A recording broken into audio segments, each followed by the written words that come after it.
Welcome to Roughing It with Ruth, the channel where everything is a bit rough around the edges.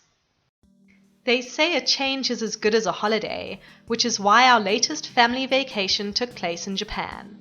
But what is it about Japan that makes it so different from South Africa? Well, the climate for one thing. Japan is much wetter than South Africa, and because it's in the northern hemisphere, the seasons are reversed. So if it's summer in South Africa, it will be winter in Japan, and vice versa.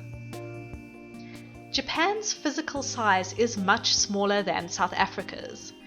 This means that many South Africans might find some things smaller in Japan, from the size of apartments, to bathrooms, to cars, to supermarkets. Even the construction equipment seems miniature. And while some things such as electronics might be cheaper in Japan, other things such as fresh fruit and vegetables or beef can be much more expensive.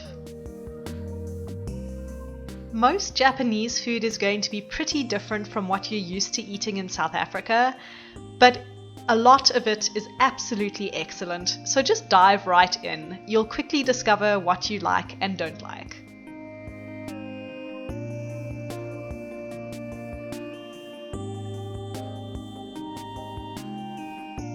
Many South Africans will find it a really novel experience to be immersed in a culture that's so homogeneous that you really do stand out as a tourist.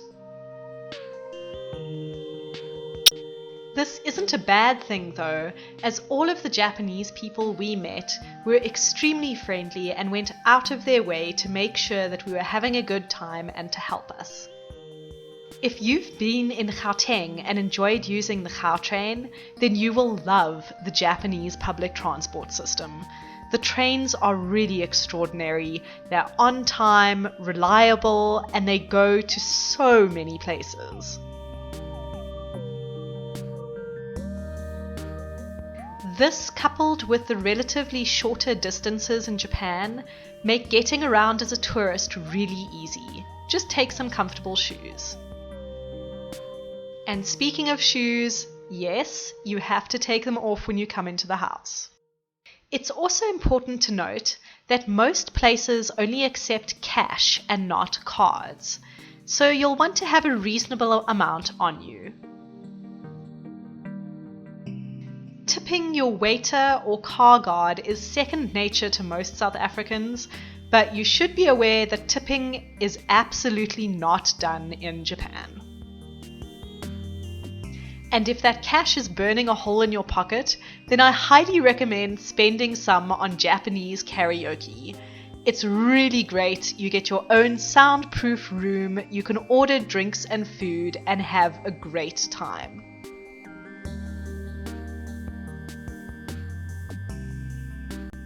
Or if history and culture are more your speed, check out all the millions of shrines and museums.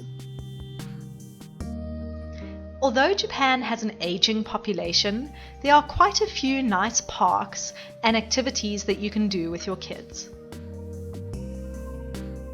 And finally, it might seem intimidating to travel to a country that has such a different written and spoken language, but it really isn't a problem in Japan because people are very friendly and most people know some basic English, and many of the signs are in both English and Japanese. And for those of you who've watched the whole video and are waiting for the punchline, here it is. I only have two negative things to say about traveling to Japan. One is that it's very far away from South Africa. The flying time is extremely long and there are no direct flights there. And the other is do not use Airbnb. There are many really excellent hotels and Airbnb does not function well in Japan. Other than that, pack your bags and get going.